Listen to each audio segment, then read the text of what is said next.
Hello everyone and welcome to Lush and Salty Aquariums. My name is Stefan. Thank you for coming to my channel. Who wants to look at a pretty fish tank with me? Let's do it. This is the 32-gallon long bookshelf aquarium, home to a throng, a horde, a red swarm, if you will. Primarily live bearers in here, at least occupying the water column. There's certainly a lot of other creatures betwixt and between all these fabulous plants, but the first thing we notice is, of course, as I said, the red swarm. It's mostly red. There's a little bit of peach in there, and black. Black and red. Love that combination. So fiery, so bold, so awesome. It's hard for me to control the population in this tank, which is the biggest understatement ever. But I do pull out youngins all the time, bring them to my LFS, feed them if they're small enough to my rainbow fish and angelfish in the big display. But live bears do what live bears do. They bear a lot of other live bears, and so that's what we have here. The thing is, my water tests really well, and the plants are totally benefiting from this heavy bio load. I mean, there's nobody who can look at this aquarium and say you got a problem with plants. I have so many different kinds in here that are doing so well, in many cases better than in any other tank. And I've got a population problem. This is like an urban center of my fish room. The urban center of my fish room is what this is. And there's a lot of fish per square inch in here. I get it. But they seem to be really, really happy. I rarely see any fish that are struggling with fin rot or other issues that might come from too dense a population, and certainly from poor water quality. I do not feel like that is a problem in this tank, despite, I wanted an overhead shot, but we're getting the reflection of my light there.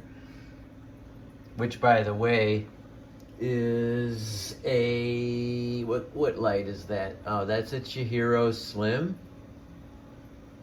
And that has something to do with the fabulous growth of all of these plants, as does the intense bio load from these swordtails, platies, and mollies. Probably should have said that a lot sooner in the video, but most of you know platies and mollies and swordtails when you see them. There are a smattering of white cloud mountain minnows in here. They're short variations on the long fin, and I actually got these beauties from Blong, that's his name, at White Cloud Mountain Dynasty, which has developed quite the reputation for not only these fish, but especially now what's trending over there is rainbow shiners. He doesn't have any for sale right now, but if you find his YouTube channel and just sort of catch up on what he's been doing, the white clouds and the rainbow shiners are to die for. So 2 years ago, that's what I had in here for only. I had a number of these white cloud mountain minnows, and I still have several left. But I succumbed to my craven desires at a fish swap, and I believe I bought a trio of veal tail swordtails, and later on I was given a handful of these beautiful tuxedo platies. You see one right in front. And platies and swordtails can breed together and hybridize, and I believe, like if you look at this fish right here, that looks like a cross between the tuxedo platy and a veal tail swordtail. And I love the red and black. If they're throwing red and black, I don't care. I mean, there's some solid red mollies, that's what this is. And correct me if I'm wrong, but mollies can occasionally breed with guppies, believe it or not, but not with platies and swordtails. Once in a while, the black and red combination would throw a decidedly peach ombre like those two. That one has the sexier finish. But honestly, compared to his red and black compatriots, kind of a dud. Sorry, buddy. Oh well, but he's doing all right, and he is beautiful in his own right. No fish racism here, not at Lush and Salty Aquariums.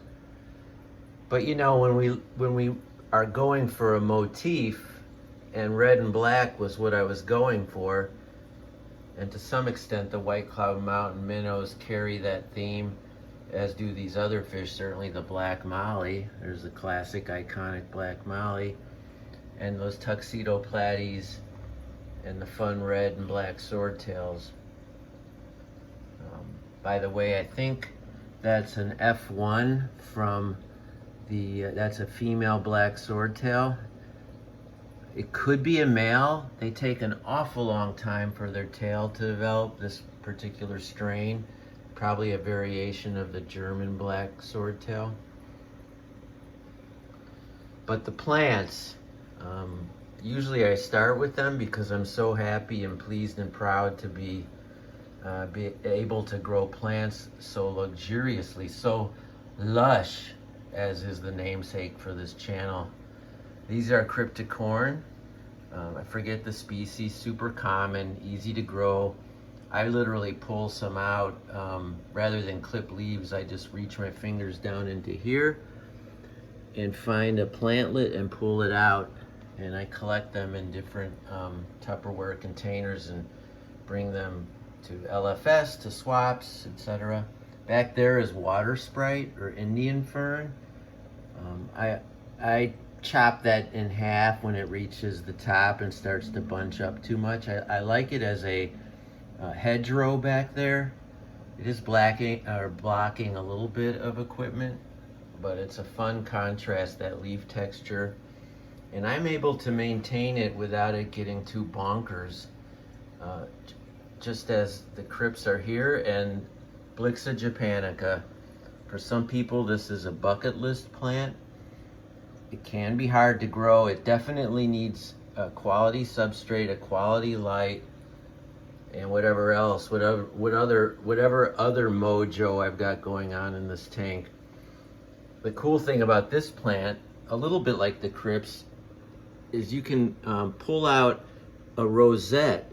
It's like a spearhead root, and you can pull the whole plant out, divide it a few times, and I bring those to LFS or swaps, and I can always depend on store credit for some Blixa japonica. I mean, look at that. I mean, it looks like a salt marsh, you know. It's just intense.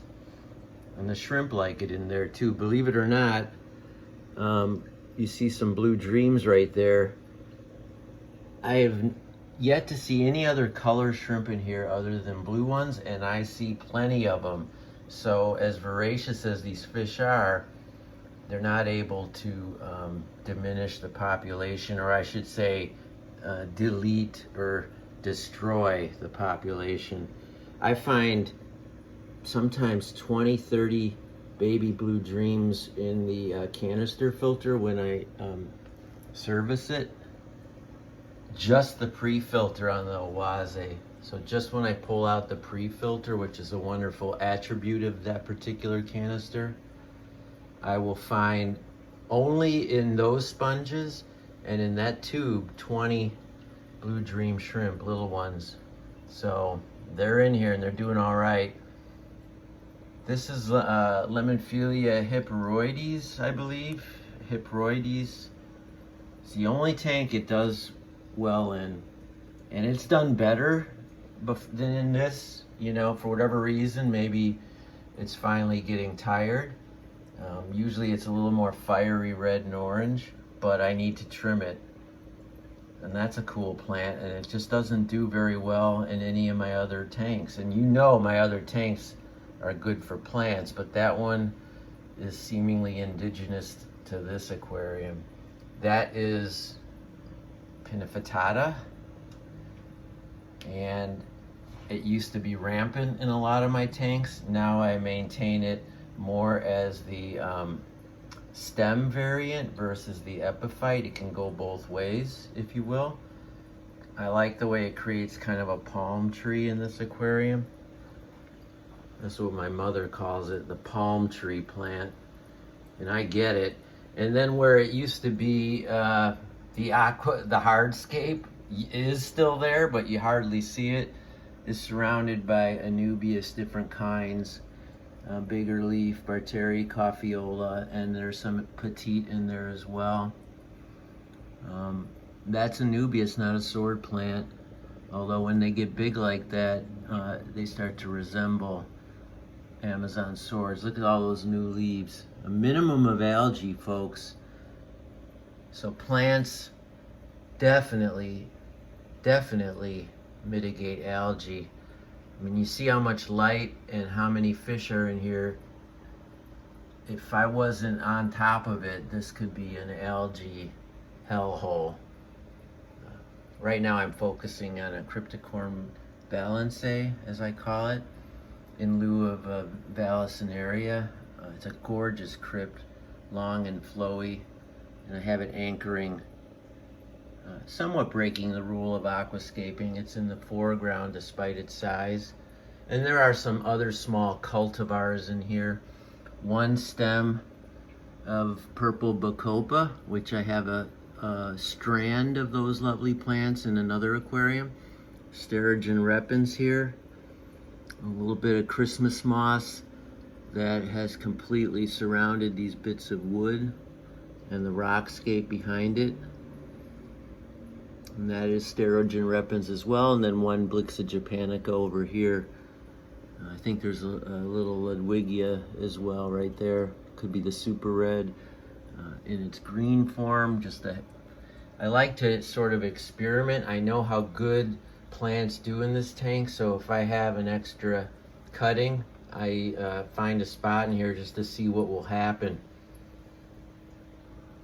Vallisneria is doing what it does. Takes a minute to get going, but once it does, it forms this fabulous curtain of plants, as you can see them back there. The shrimp love to sort of body surf on the top of them because the outflow is right over here, and you can see it rustling the top of the water. If the water line goes down another 1/4 inch, which it will by morning, then that water surface is being much more agitated, which is a good thing. I've got pothos growing out the back, 2 different kinds, and then it meets a pothos that's entirely terrestrial in a pot there, but it all kind of blends together. And there is a oh God, I don't know what that's called. It's not aloe vera, but there's, God, it has a name like snake plant. Somebody help me out. Spear plant, that long javelin-like plant. Super easy to keep. You can forget about it. I know one of you knows the name of it, so tell me what it is. I think it's something like spear or javelin. I've got a Brazilian pennywort, loves it in here as a floating plant. You see it to the left top and to the right top. I haven't talked about the fish because, you know, to isolate 1 or 2 and talk about them is insane. They're a group, a red swarm, a red and black swarm of happy swordtails, mollies, and platies. And they constantly have babies. The funny thing is there's a juvenile right there, a couple of them.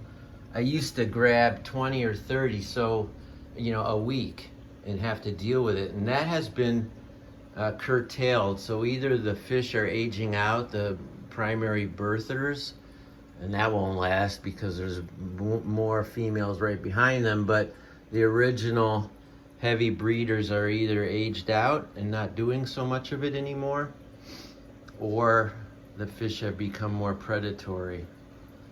There is a Siamese algae eater in here the size of, it's a half foot, and I'm gonna find him right there. You see him in the center frame?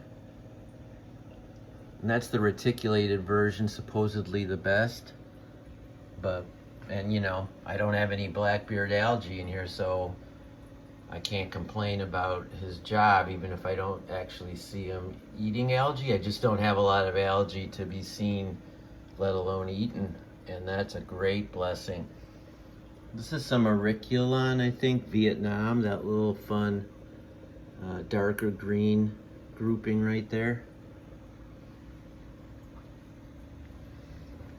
I told you this is run on Chihiro's RGB Slim. Chihiro's, honestly, and more people are coming to the same conclusion. It's essentially the best light. It's like business class on the best airline. Maybe there's more expensive lighting out there from the ADA repertoire, but man, oh man, if you want to see reds that explode and pop, like these fish just won't be as beautiful under any of my other lights. I'm just telling you, those reds won't be as, you know, blinding, as perfect. And I attribute that to the light. This substrate is clearly working wonders. Now there's some straight up Petco gravel and sand as a top throughout most of this tank, and that's not doing anything, but I like the color. But below it I have UNS aqua soil, and I think and then I love their product and their aqua soil, and you can see the stratification showing some age, and that's good. There's some great videos. Alex from Fishery, Father Fish, you know, the stratification process that goes on down here, super fascinating and an important part of a healthy ecosystem. But the magic ingredient is this clay-based substrate from Oliver Knott, a European seller, and I ordered some from eBay right when I was starting the fish room, and it's kind of, you know, it really gets dirty on your hands, and it's clay. Like, it's almost like if dragonstone were ground up, but the whatever's in it is creating one endless success story from a whole variety of different plants. So UNS aqua soil, that Oliver Knott stuff, look it up. I forget, you know, the exact SKU number on it. And, you know, it was Oliver Knott. It was a red-based clay substrate. And I've got that and UNS, and then just standard gravel and rocks up top. I can't really talk much more about the hardscape. It was going to be a river aquarium, and now it's just this intense, organized chaos of a heavily planted aquarium, which is sort of my thing, more so than biotopes. Anyway, please, questions, comments, let me know what that terrestrial plant was that I asked about earlier. As always, folks, keep your hands in the tank, albeit carefully, and ciao for now.